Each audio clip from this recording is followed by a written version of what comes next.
The first time I realized my entire family had erased me was when I saw my own name in a newspaper I never received. Local resident celebrates daughter's graduation abroad. That daughter was me. But I wasn't the one celebrating. They were. Without me. I stared at the article online, reading every line like it belonged to someone else. They congratulated my sister for supporting the family during difficult years. They praised her sacrifices. They mentioned how I had chosen a different path. Different path. That was the polite version. The truth? She told them I quit. She told them I couldn't handle medical school. She told them I was embarrassed and didn't want anyone to know. And they believed her. Without one phone call. Without one message. Without asking me once. It didn't happen overnight. It started with distance. Then silence.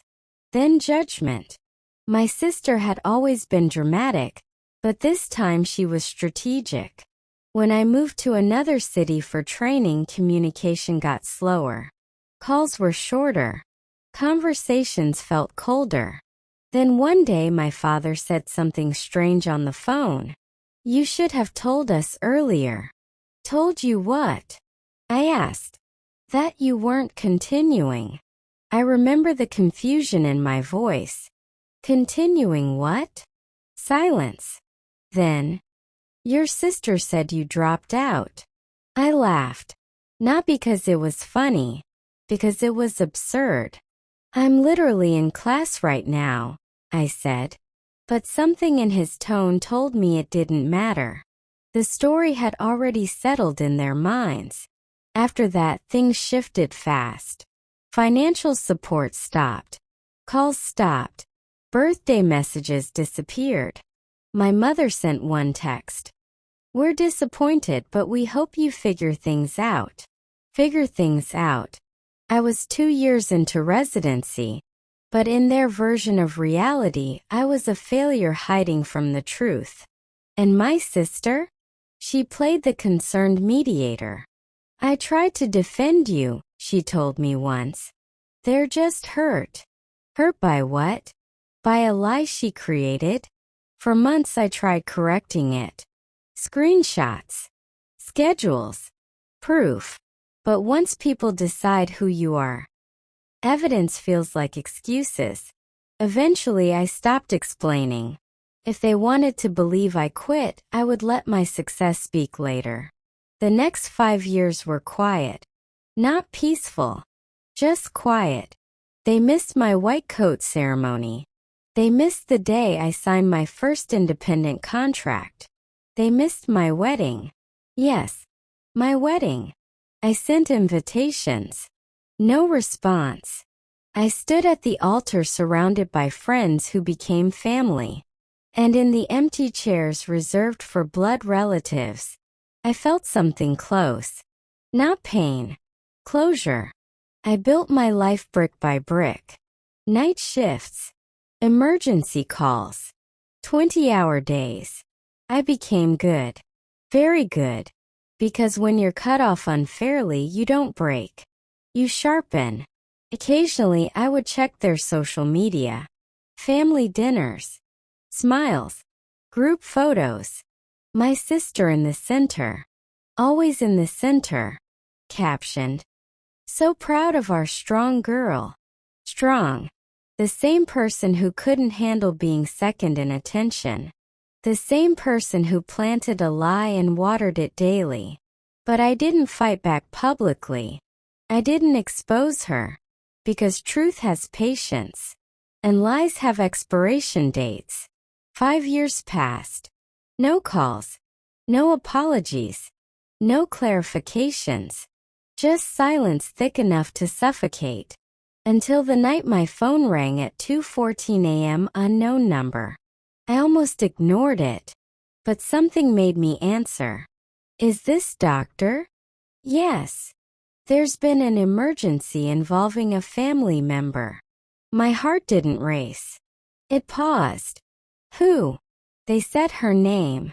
and everything inside me went still. Car accident. Critical condition. Internal bleeding.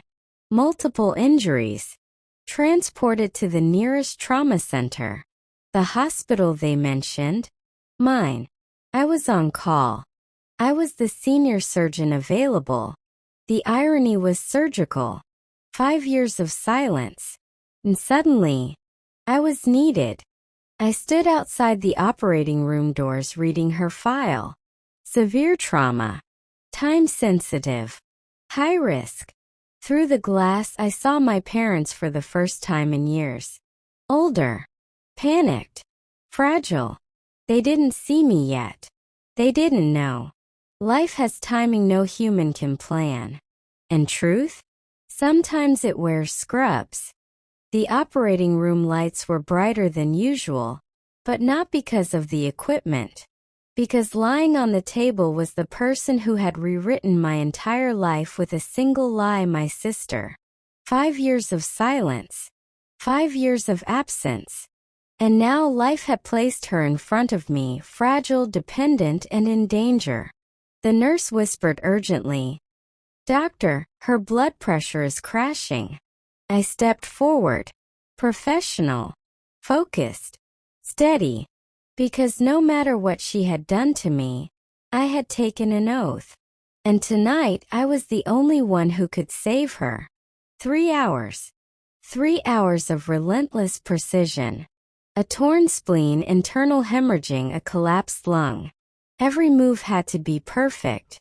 Every decision immediate. At one point her heart rate dropped dangerously low. The room grew tense. I muttered, "Stay with me."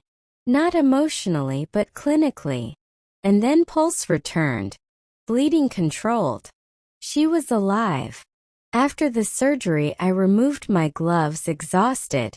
Her life had been saved. But more than that, I had proven to myself that the lies, the years of doubt, and the silence could never define who I truly was. Outside my parents waited. Older, smaller, fragile. When they saw me their eyes widened. "You saved her," my father whispered. I nodded. "That's my job," I said calmly. But we all knew it was more than that. This moment had reversed the narrative. The daughter they believed had failed had become the one who saved the life they valued most. When my sister woke 2 days later, she asked for me. I agreed, not for reconciliation but for closure. She whispered apologies. I listened. I forgave. But forgiveness didn't mean reopening doors that had been closed for years. I told her my life was full now, built with honesty and resilience, with people who valued truth. People think this story is about revenge. It's not. It's about resilience. About building quietly and powerfully, so that when the truth finally walks into the room, it doesn't need to shout. Just stands there. Calm. Successful. Unshaken. If this story meant something to you, if you've ever been silenced or misunderstood by your own family, hit subscribe and leave a comment. I read every single one. And tell me, has something like this ever happened to you? Has someone at home ever told a lie that changed your life? Your story might help someone else feel less alone. I'll see you in the next one.